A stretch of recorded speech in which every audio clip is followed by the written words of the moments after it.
Assalamualaikum warahmatullahi wabarakatuh. Kembali lagi di Learning Journal, teknik reportase dan investigasi berita. Di pertemuan keempat bersama saya Rini Sumarni dengan NIM 231330043 dari Prodi Komunikasi Penyiaran Islam, Fakultas Dakwah UNSMH Banten.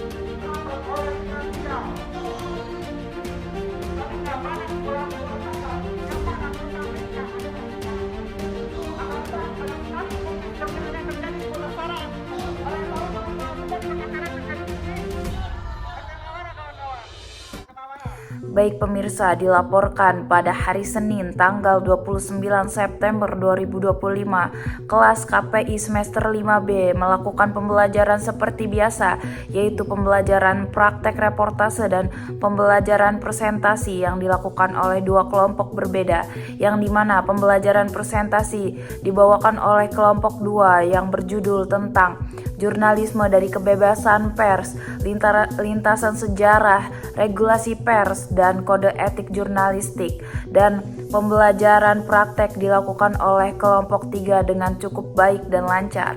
Dalam topik pembelajaran yang dibawakan oleh kelompok 2, yang dimana memaparkan beberapa poin materi diantaranya definisi dan elemen jurnalisme, sejarah jurnalisme di dunia dan di Indonesia, peran dan fungsi kode etik jurnalistik, dan implementasi kode etik jurnalistik.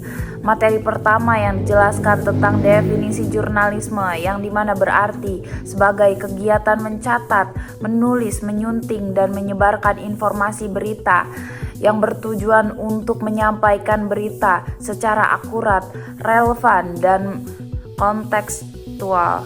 Dalam elemen jurnalisme terdapat beberapa poin yang dimana berisi tentang sikap, etika yang harus dilakukan oleh seorang jurnalis. Selanjutnya di materi kedua kita akan menjelaskan beberapa atau sepenggal tentang penjelasan sejarah jurnalisme di Indonesia. Yang pertama dimulai pada tahun 1744 yang dikenal dengan Bataviaci Novellus, yang berarti surat kabar pertama oleh Belanda. Dan selalu di abad 19 ada surat kabar berjudul dengan Biang Lala 1854 yang dibawakan oleh Bro Matamani pada tahun 1855 dalam bahasa Jawa. Lalu selanjutnya di tahun 1907 disebutkan surat kabar dengan berjudul Medan Priai yang dibawakan oleh Tirto Hadisuryo yang merupakan pelopor pers nasional di Indonesia. Lalu selanjutnya di materi ketiga yaitu tentang regulasi undang-undang di Indonesia, yaitu terdiri dari Undang-Undang Nomor 40 Tahun 1999 yang menjadi dasar atau tombak utama dalam melindungi dan kebebasan pers dari intervensi eksternal, tetapi juga menetapkan kewajiban etis dan hukum agar pers tetap profesional dalam tantangan masa depan. Peran dan fungsi kode etik jurnalis ini di antaranya adalah landasan moral sebagai acuan untuk menjalankan tugas. Kode etik jurnalistik ini merupakan himpunan norma profesional perilaku wartawan dalam menjalankan tugasnya. Etika ini melengkapi regulasi hukum seperti Undang-Undang Nomor 40 Tahun 1999 agar wartawan mengemban tanggung jawab dan menjaga kredibilitas publik. Lalu selanjutnya di materi keempat atau terakhir yaitu tentang implementasi kode etik jurnalistik dan praktek jurnalistik, diambil dari A.S. Haris Sumadira dalam buku Jurnalistik Indonesia menulis berita dan feature.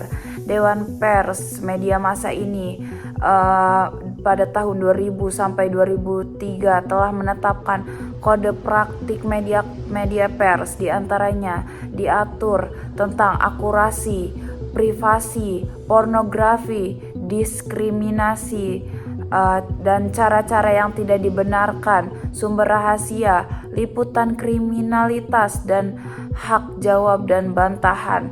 Dalam pengimplementasian kode etik jurnalistik ini dapat dilakukan dan dilaksanakan oleh seorang wartawan untuk menjaga kredibilitas media dalam mata publik.